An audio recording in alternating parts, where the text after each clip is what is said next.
You've heard me say many times on this network that religion is not opposed to science.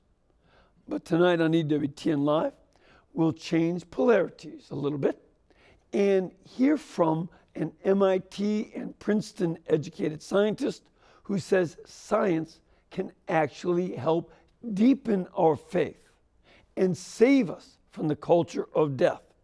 So please stay with us.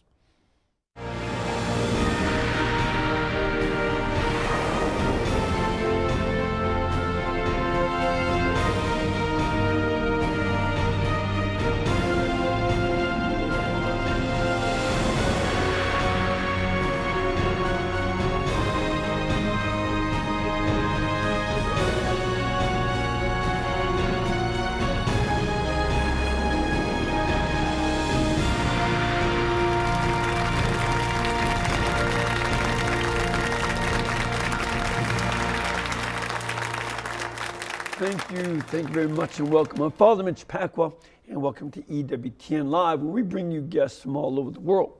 Before we get to our guest, I want to mention that today is the feast of St. John of Damascus, also known as St. John Damascene. He was born in the late 600s and he died in 749.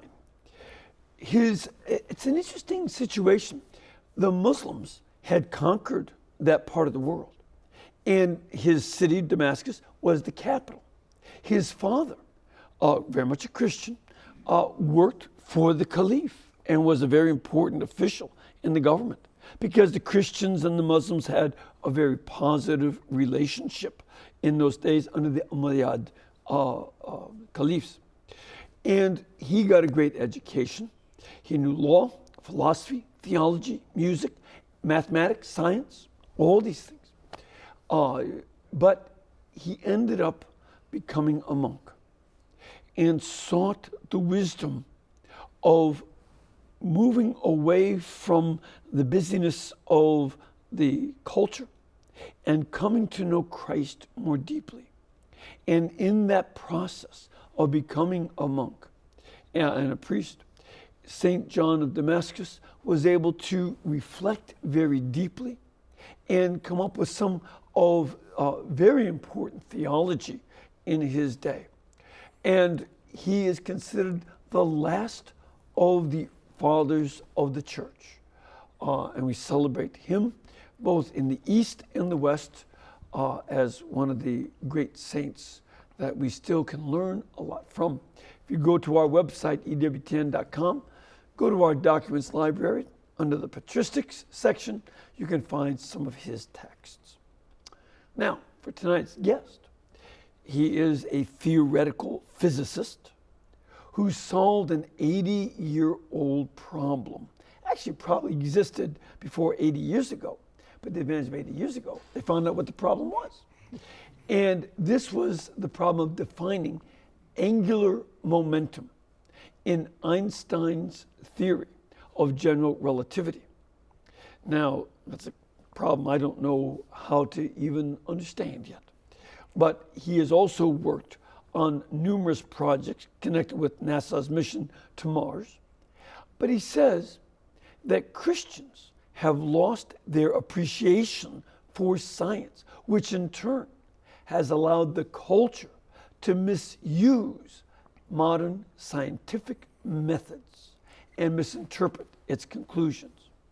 He's also the host of the EWTN series, The Science Before Science, based on his book of the same name.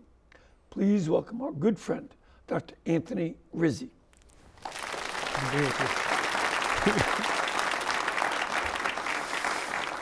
Good to have you here. Good to be back. Good to see you again. Back on the show, and you've been doing a lot of good things. Tonight, we want to deal with this issue about science. And one of the points that you make is that when we talk about modern science, we mean a revolution in the way science was done. Was the idea of proposing an experiment, an hypothesis, an experiment, testing it, and seeing if it works or not. Is that the modern scientific method? No, that's a really good point, because that is not the modern scientific. Aristotle had a really good method of investigating, the empirical method, already in 300 years before Christ. So he did that 300 years before Christ. He had this basic understanding. I don't know if he would have put it in those words, but basically he had the understanding. You went and looked empirically. Right. 300 years before Christ, and that was enculturated in Catholic culture in around the year 1200 with St. Thomas Aquinas' work. Yeah, because St. Albert the Great and St. Thomas Aquinas studied Aristotle. So this was not something This is not unknown. The scientific revolution. No. This is not. As a matter of fact, even the earlier monks who invented beer had probably used the same method of proposing an experiment and then certainly testing it. So this is not new. No, that part is not the new part. There is a revolution. What's new? That's a good question. I'd like to, we back up just for a second? If you'd like. Just to hit, to remind people that we have a sick culture. And that's what we're trying to address here. The big picture is we have a sick culture, and we're trying to ask what will fix it. Well, let me just add to that. Yeah. Today, on the news, they were saying how American students, 15 years old, who are tested against 15-year-olds all over the world. In every category, Americans went down lower. They're worse in reading, they're worse in math, they're worse in science than they were 4 years ago when they did the last test. Yeah. And that's one part of the illness. Right. But then, also today in the news, New York Times is all excited and promoting the idea that marriage of the mom, dad, the kids, and extended family is gone. Yeah. And then we're just making all sorts of new sorts of marriages, including a big group of people who are married and in prison. And that was part of the article. Yeah. So they say, all right, maybe you've got a point about the sickness. Yeah, and this is what John Paul II called the culture of death, and you referred to it in the opening. And Pope Benedict called it the dictatorship of relativism. And it's everywhere, and you can list the things, but it goes beyond the list. Abortion and the loss of the family you're describing, kids shooting kids. That didn't happen 30 years ago. Just the other day in Birmingham, when the University of Alabama lost, there was a party of Alabama fans, and allegedly, one of the people at the party said, you guys aren't upset enough, and she shot them. Yeah. No, I mean, I was rooting for Alabama. But you weren't maybe upset enough. I don't want to shoot anybody. I mean, this. Yeah, it's sad. So we've got a problem. Again, in this country, 43% of all children are born to unwed mothers. Yeah. Men are not making the commitment, and women are not forcing them to. So right. So we have we can go on now, but we won't. That's right. So we have a sick culture. And the question we should ask, if we're thoughtful, is what's the cause? Trace back the cause. And, the tendency is to trace back the cause to, somebody in charge politically, or that TV show that's popular now. Right. But I'd like to introduce an analogy, if I could, sure. of the body that we call the political body in America. The society. The society. Yeah. But the society is like an animal. And that's how we model society. We learn from the physical world, and we make analogies as we create human institutions. And an animal has a head. So if you find an animal that's doing funny things consistently, you should look to see what's wrong with his head. And if you don't know where his head is, you better find out where it is. If it's your dog or your pet or something, you should be concerned about that.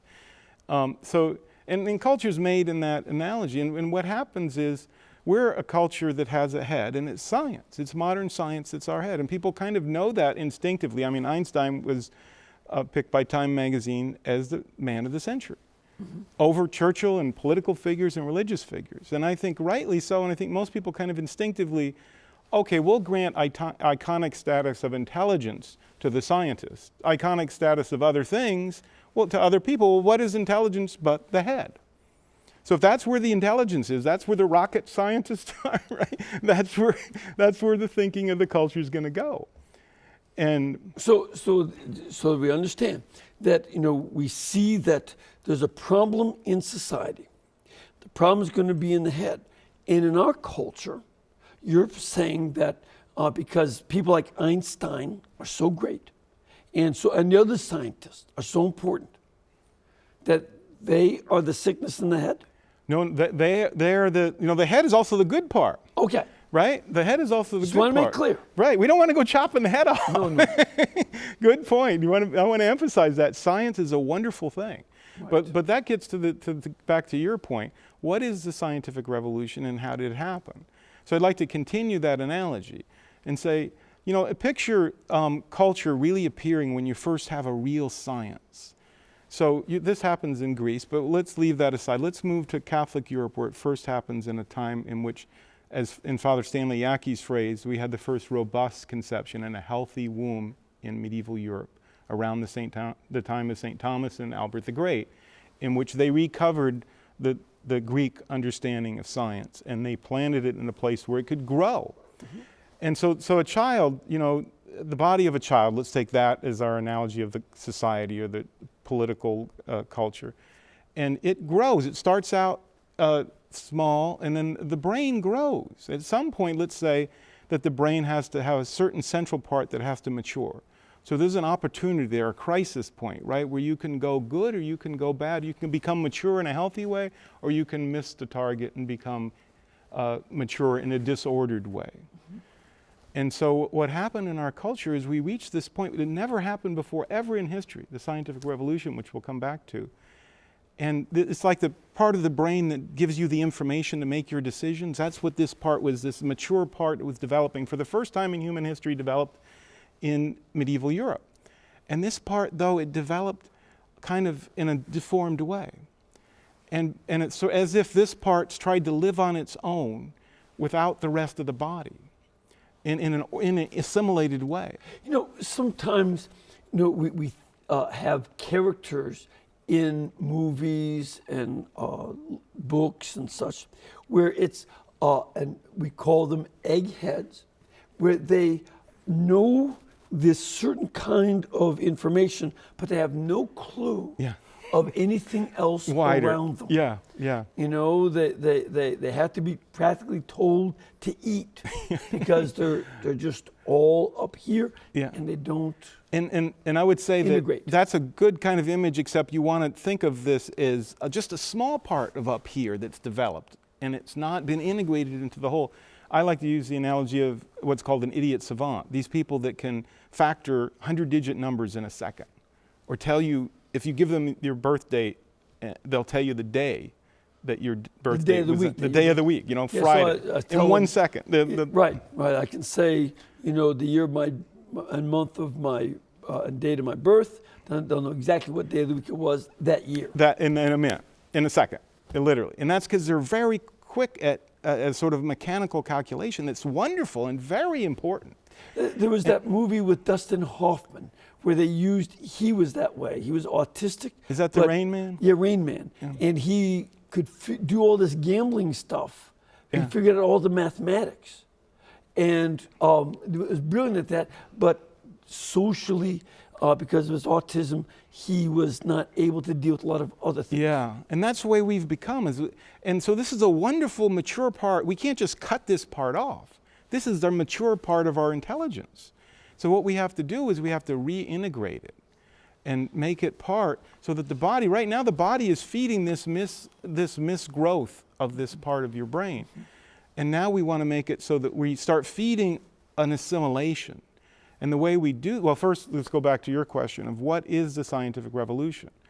And it's covered in the kids' book, which we'll talk about more, that defines really what the scientific method is. And what it is it's a method whereby you look at everything in terms of numbers manipulated through symbols, that you run by rules. And you say, here's a set of rules to run these symbols. Basically, we call them equations. Okay, now let's try to understand it, because a lot of folks are not familiar with that. Yeah. That what you're, as I recall, when when I studied Descartes, Rene Descartes, practically all of us studied Cartesian geometry. He seems to be part of this process. Right. Descartes is hugely important because he's really the initiator, at least the icon of the initiators of the scientific revolution. Because what he thought he could do is take all of space and plot out these different references. That's actually a misunderstanding of the history, because Okay. actually I think he was the priest or bishop, even Bishop Orem, was the one who did that. But Descartes did something much more profound and important. Is he figured out this way of using symbols where you could manipulate the symbols and get answers that you didn't quite know how you got, like you often do on a computer, where you do something, it gives you an answer and you run with the answer, you don't quite know how it did it, but you get the. And in fact, this is how Pascal was able to come up with a computer 20 years, 30 years afterwards, because of this way of thinking that was brand new. And this is what's new, the equational thinking. To take the equation as a substitute for the essence of the thing, yes. Well, your cup. I don't know if anybody can see this. Why don't you hold it up there? Yeah, this is Hold my up your water cup. And you've got a water cup. All right, now hold it up. And it has all these equations on it. I have no idea. I read Arabic, Hebrew, and Aramaic and Ugaritic better than I can read that. A lot better. I mean, Yeah. you probably recognize the Latin and Greek letters on it. Right. I know that. I know. I can And there's see some pi Hebrew and letters. rho, There's some Hebrew letters. Usually we Right. use some Hebrew as well. but they don't. They don't mean anything. No, not in, not not to in you. those languages. So that's what you mean by equations. Yes. So when you read a popularized book that has no equations in it, you're not getting what the scientist really thinks. Right. What the scientist really thinks is like this. See, a good example that maybe would be, everybody talks about the Big Bang Theory, Yes. but that's not what it was. It wasn't just the word Big Bang Theory. Yeah. It's a series of formulae. Yes. Yeah, Lamache that we've talked about before. Father Lamache was the one who took those equations, which is basically G mu nu equals T mu nu, to really simplify. That's a huge number of equations in there, by the way. But he solved that for what we call the expanding universe. But if you picture an expanding lump of bread, that's not what it is. It's condensed into this equational structure, and when you try to explain it in words, you miss the depth of the meaning. In fact, most of the time, you say things completely wrong and in fact insane. Right. Because the equations they're not meant to be used. At least they haven't been probed for their real, true meaning at this point. So when I hear that, and they use the term Big Bang Theory, I think of an explosion. Yeah. But this is really an equation. It's really an equation that you're halfway interpreting. And what has to happen is we have to go back and we have to carefully start at the beginning. So let me just... So we don't want to explain the Big Bang Theory. Not now. At this point. Right. But, what is, instead of looking at everything as an equation... What should we do? What should we do? So the first thing I want to say is I have this piece of paper here. And this piece of paper is your mind when you're conceived. Nothing on it. Absolutely nothing. See? Nothing. That's your mind at conception. So how does it At get conception. filled? At conception. Blank slate. Tabula rasa. And so it's waiting for your senses to see things and learn things. And what happens is you start learning things and it's just a gibberish mess at first. Right. As A a matter bunch of fact, squiggles. Even in the womb, there's apparent evidence that there's dreaming Yes. going on, but there's no way to know what content could possibly be. What that child is understanding about what he's seeing is going to be confused.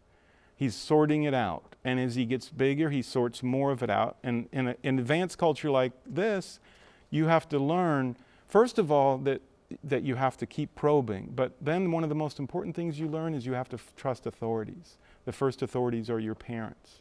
And you have to say, oh, it's part of my growing. And children are good at this if we let them.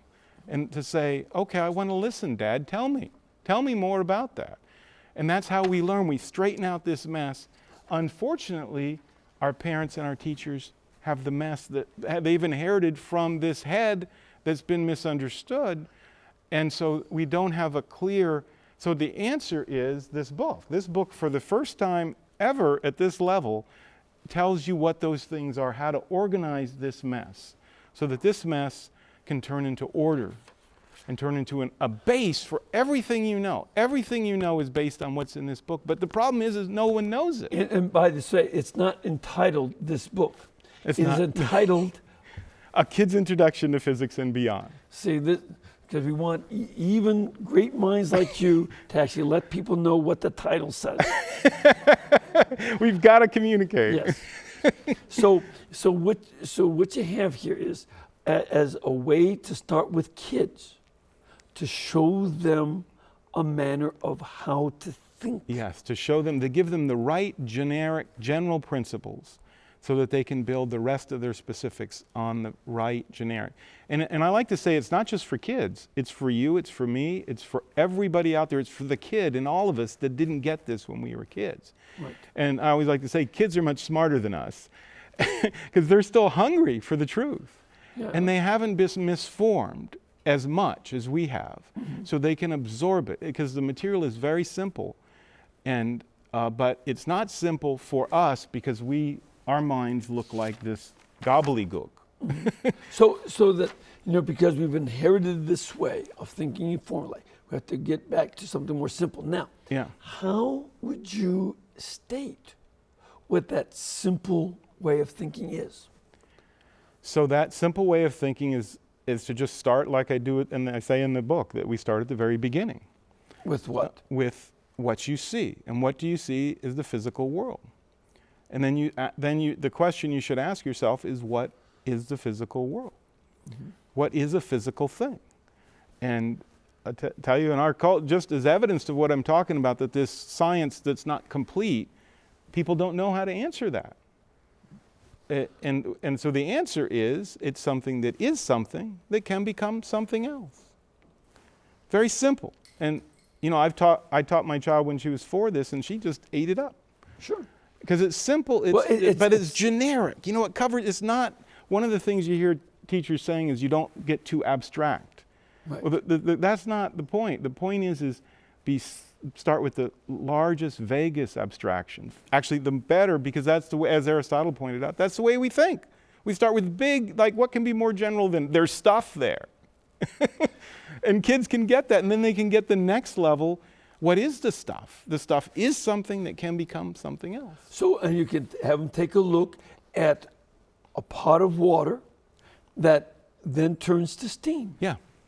That something becomes something else. Yes. And you watch their dad walk across the room. Right. He's in this place, and then he's in that place. Right. So that is the way you most basically define the physical world. Right. It's something that can become something else. Right. And so that's the starting point. And you see, by us not knowing that, I love the line where Christ says, how can you love the Father in heaven that you can't see when you don't love the brother you can see? Because he's really stating this principle that you start with the physical. If you don't know what the physical world is, we have no business talking to people about the invisible God we can't see when we don't know the visible world we can see. Well, it's not unlike a number of events in the gospel. For instance, the woman that washes Jesus' feet with her tears, dries them with her hair. And he says, your faith has saved you. Now, she did these concrete acts of love. He understands that is faith. Yeah. Because she's someone who changed from a person caught in sin to one who is repenting of sin. Right. That was a change. Yeah. And he could see those actions and say, reflected that is faith. Yeah. That she showed faith. The same thing with the centurion, who said, don't come into my house, just say the word, my servant will be healed, Yeah. because I'm not worthy. Again, Jesus sees that humility as his faith and says, your faith has saved you. Right. So this, so again, looking at the concrete, you can then go from the Right. other. Right. So you start with the physical that you see, and that's like you're saying with the women, that through her physical actions that he understood her interior actions, and that's the way it works with us. In fact, what the kids' book does is it gives you the most basic ending of physics, which is that once you see what the physical world is, once you see that definition of the physical world, and once you follow through the book, you see that there is no way around seeing that God is. Maybe for those who watch movies, something that may help them to understand this problem is that series called The Matrix, where it's trying to turn everybody into a formula. Yeah, yeah, And all the people are fighting to stay real and concrete. yeah. In that we are in that kind of struggle. Yes, we're in that kind So of that struggle. we don't let the world make us into a mathematical formula or an equation, but we start off with the concrete. We start off with what we see, and then we abstract from that concrete a general, because human thought is always general. So we have to always make that distinction. You're not just being concrete, but you're starting with the concrete, and then you're letting that be your begin. And what you see, touch, hear, and feel is all particulars, but your mind sees the general. I mean, it's a very general statement that something is something that can become something else. It applies just as much to this cup as my foot. It applies all, I tell people that philosophy is abstract, and children need to be abstract. They cannot be just concrete. That's making them into animals. So when Johnny says, I'm good, that's a very general statement. That's philosophy. It's philosophy above where most of us are at, because most of us are in the matrix. Right. In that movie in which you're as you say, we're in the formula. In other words, you follow the rules of a system rather than the reality you see in front of you. Right. And you let that control you. And that's what we're saying, is that you right now, and you and I right now, are being controlled without knowing it by a thought that's very narrow and incapable of holding our humanity. You see, this is deals with a variety of issues of the faith. For instance, we believe that through God the Word, everything came into being. All these changeable objects exist through Christ. Yeah. We also believe he became flesh. Yes. And this is a very important principle throughout Catholicism. Right. That the Word became flesh. Right. And dwelt among us. And this makes, he enters into this concrete world in order to teach us. Right. Beyond, In order to address our physical nature. and help us to see beyond. Beyond, To help the us other see, realities. to help us see beyond by starting where we start. Exactly. Well, one of the things that's very concrete is, as you know, time. And we've got to take a break. All right. We're going to we'll be back in a couple of minutes. We're going to get some of your questions and your comments. So please stay with us.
Thank you.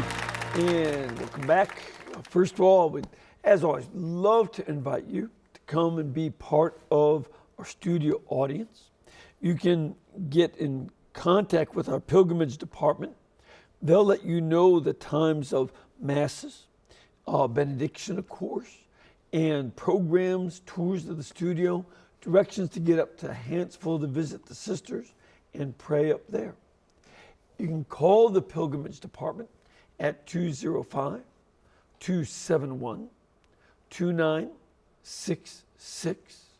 or you can go to EWTN.com and they'll give you information about places to stay and all the rest. Okay, so I'd love to have you come. Now, you just want to make one quick completion of our thought. Yeah. What's that? So basically, the kid's book takes you from this beginning, very general physics, walks you into what modern science is, and gives you some examples of how to think about modern science. This is basically at a 6th grade level. Okay.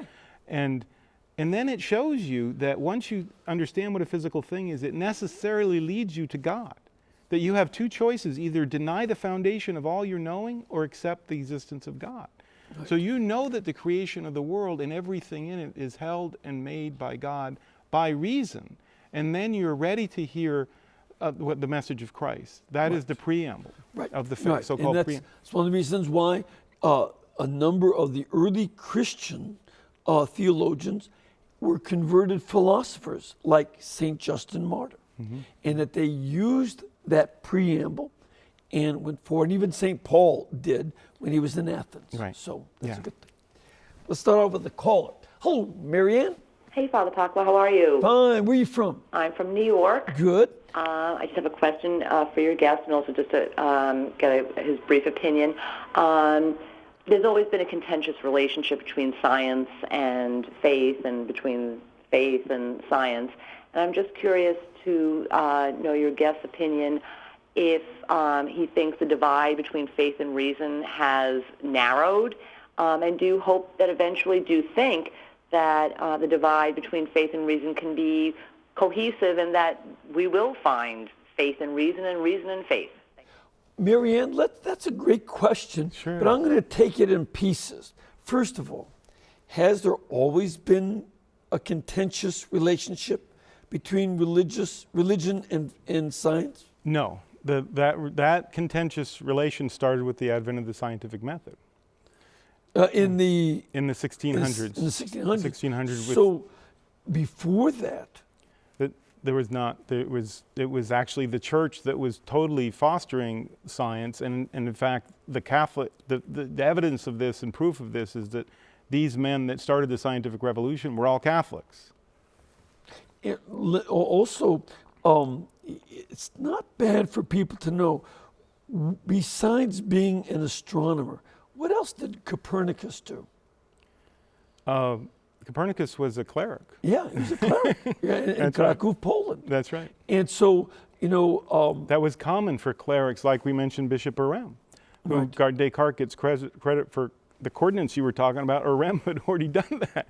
Because at the scientific revolution, there appears this divide in the thinking. The thing that the equational structure does is it makes you forget the ground that you're sounds crazy, but this is what happens. It makes you forget the very ground you're standing on. So by a sort of magic trick, you use the ground and you stand on it without paying any attention to it. And so that's what happens to the church, is she is forgotten with the rest. I mean, the church is not what I want to tell our Catholic audience is the church is not the main target. Reality is the main target, and it's not intentional. Scientists are really among the strongest carers about truth, but it's in this narrow sense. And to answer her question, the divide is greater than it's ever been. It's much worse than it's ever been, because up until the Institute for Advanced Physics started addressing this 10 years ago, nobody even realized this problem. So it's gone rampant without people paying any attention to it. And many people think it's a moral problem and miss the intellectual problem that all of us have, because they don't have the material in this book. None of us have been given it, and it's harder and harder to think. Our grandmothers had a lot more sense than we do. And come on. Yeah, I mean, actually, I don't disagree at all.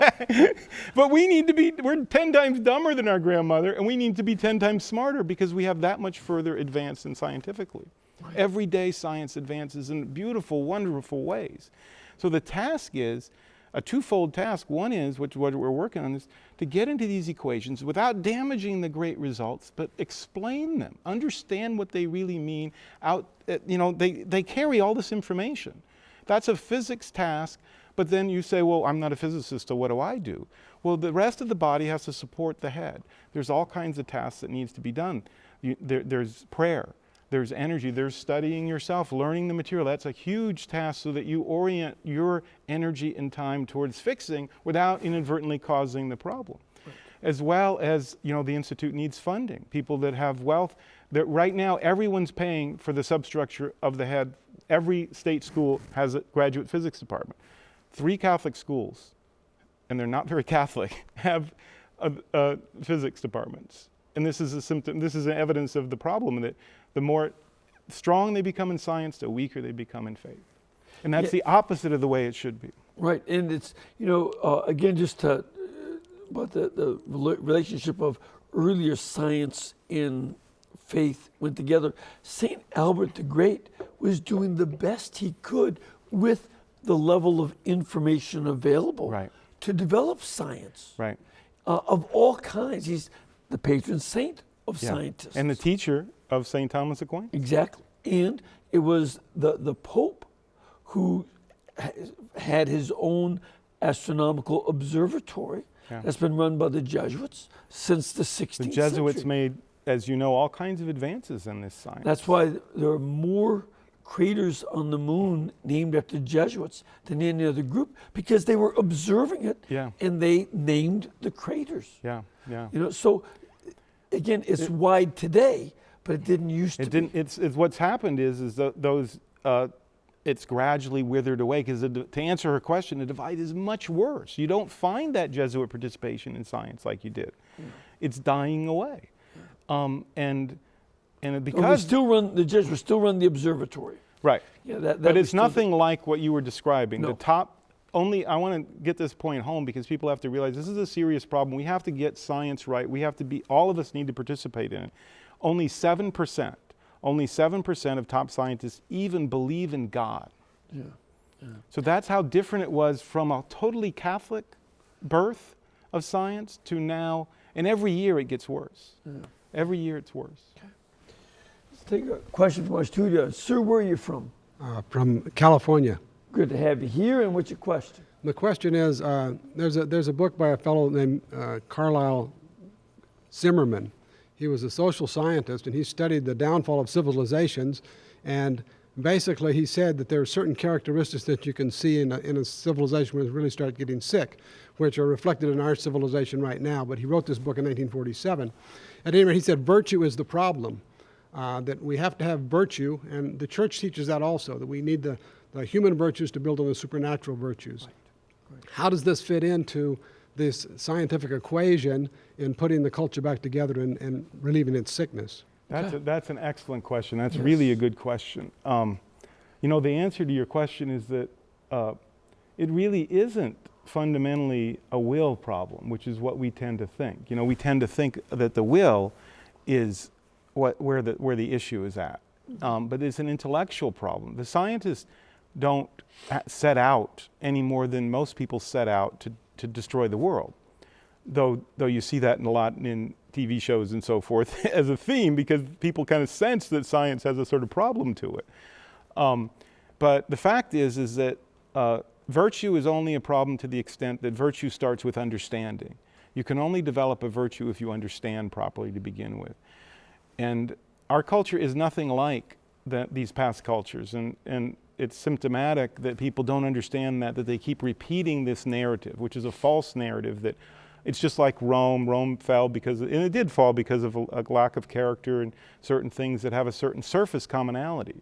The difference is we have a scientific method that can get results that it is increasingly becoming unintelligible to even the top scientists, so that leaves culture without a real understanding, a full enough understanding to answer anything. Like I say, we don't even know what a physical thing is. We Catholics, who are supposed to be the salt, don't know what a physical thing. How can we develop any real solid virtues that can have any efficiency within the world, that can really do anything in the world, if we are so remedial that this 6th grade book we don't know.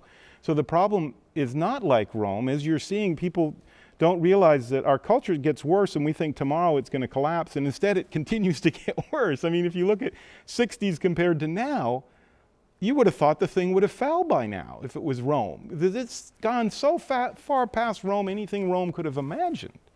But it thrives because it has this way of grinding out answers that we keep preserving without realizing it. Yeah. So, I'm not sure that I agree with you. It grinds out a lot of great answers.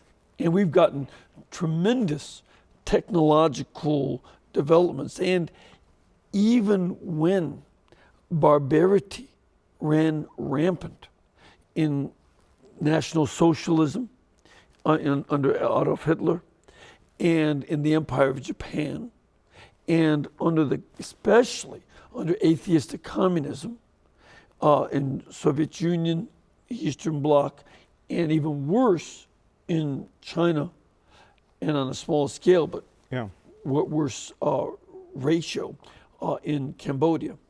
That in these places, we've seen the most violent and destructive culture in history.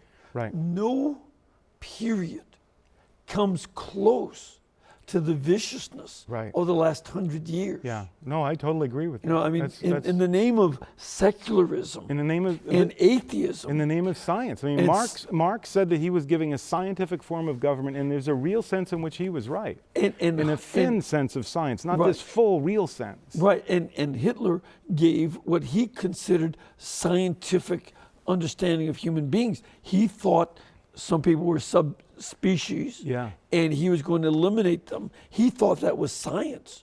But again, twisted science, uninformed science. And he had scientists working with him with that. And we saw atheism and socialism led to the death of over 300 million people. So now we've recovered, but there are new tensions, and the recoverability on other levels is going to be problematic. The issue is that those cultures are, I would say that they're side cultures. They're offshoots of the Western culture. Communism is definitely a Western scientific phenomenon that transmitted, but they're not the central culture. The center of Western culture is Europe and the United States. That's right. But here's going to be the ongoing problem from that. Depopulation is going on rapidly. Right. Japan is decreasing by 100,000 a year.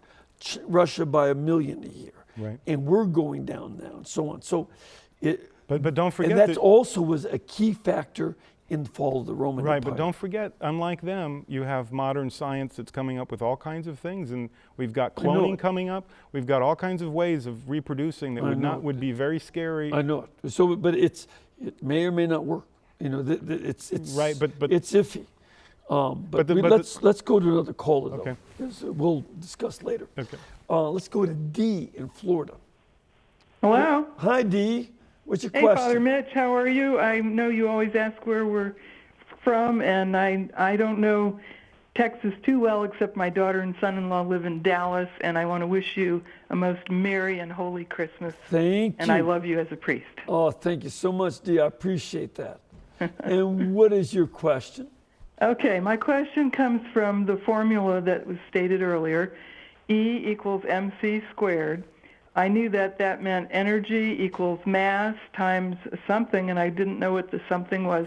And in my calling into the show, I think your producer explained to me that the C meant the speed of light. So energy equals mass times the speed of light squared. And like you, I still don't really comprehend all of that. But my question was, how does that formula, which was with Einstein and his development of the atomic bomb, etc., how does that formula relate to God's creation and of humankind?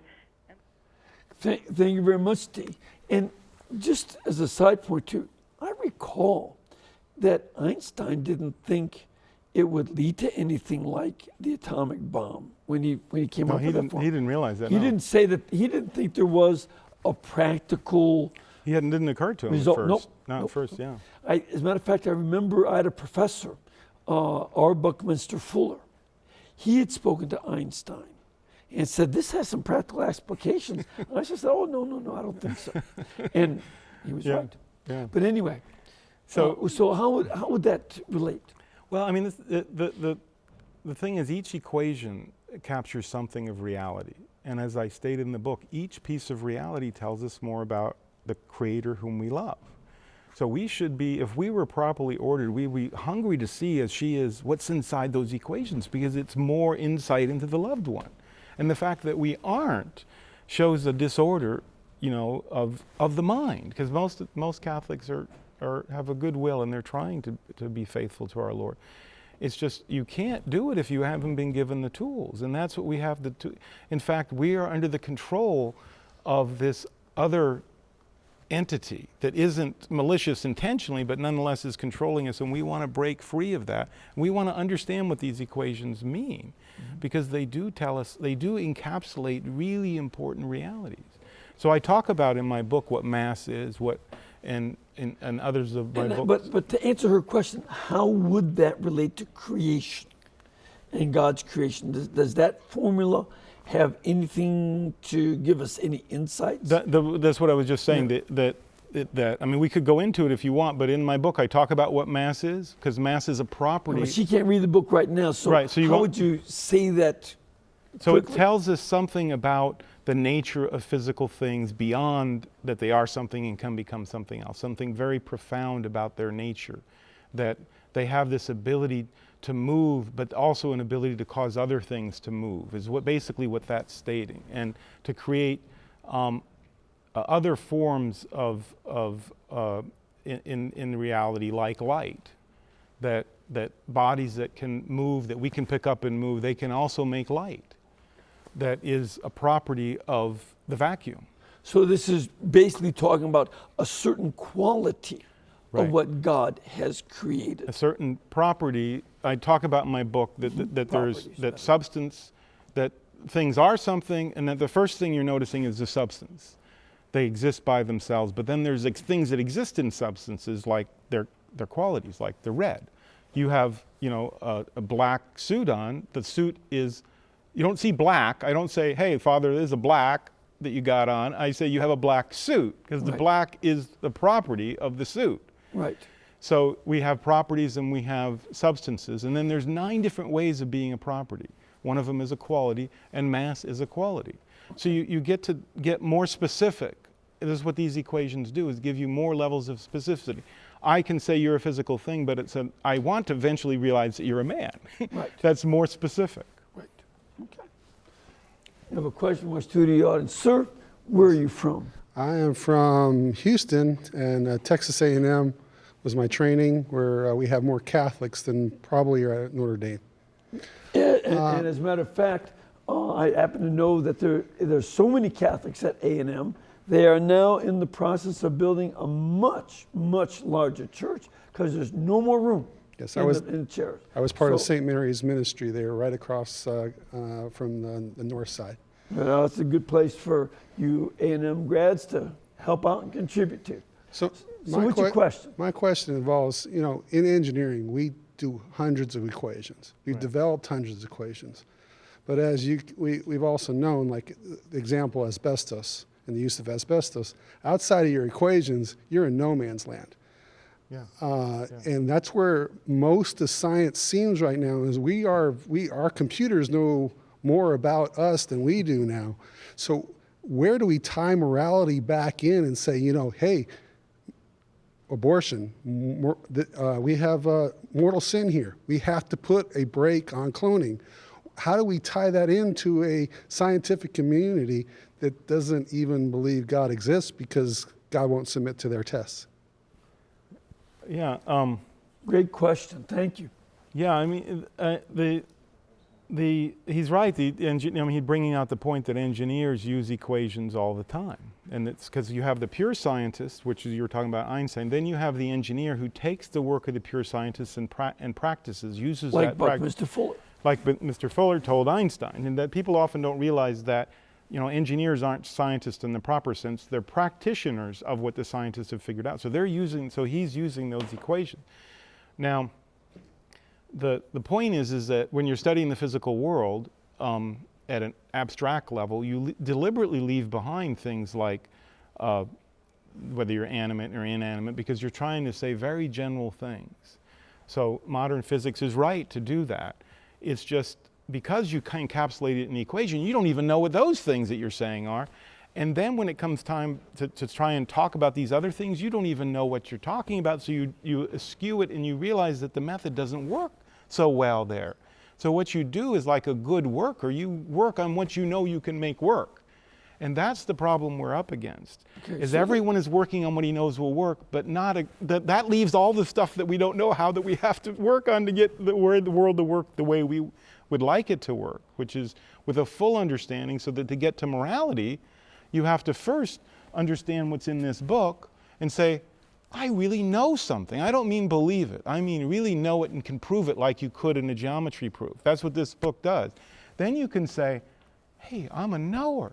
That's what I am. You can reflect on that, and only then can you know what you are. And once you know what you are, you can know what he is. And then can you start seeing what morality is about. We're all truth seekers, and everything should be geared around that. Whatever interferes with our truth, that's immoral. And then that's when you can start answering his question, when you can read. But we have to get there first. As long as we're faith-based and not reason-based, we lose, because reason comes first, then it calls for faith. Once I see, as every culture did, by the way, before the scientific revolution, saw that God was there in confused ways. I'll grant you, in confused ways, but they saw in some way, they all had some transcendent. It was, the word atheism didn't even come about till like 1750, because this profound shift of the way you think that closed off what men naturally saw. Then when you have that preamble, as Paul said in Athens, then you ask the questions about what does God have to tell me through revelation? And you come to the church and you say, what can you tell me that God has come to tell me beyond what I can figure out with my mind? Mm-hmm. Until you got to that point, faith really doesn't get an anchor in you the way it should. And this is a very important element of what we want to get across. Let's, I think this next question might be along the same line. Hello, John? Hello, Father Mitch. Hi. What's your question today? I hope between you and our guests, we have very good minds working. Maybe I'm better with the heart, I don't know.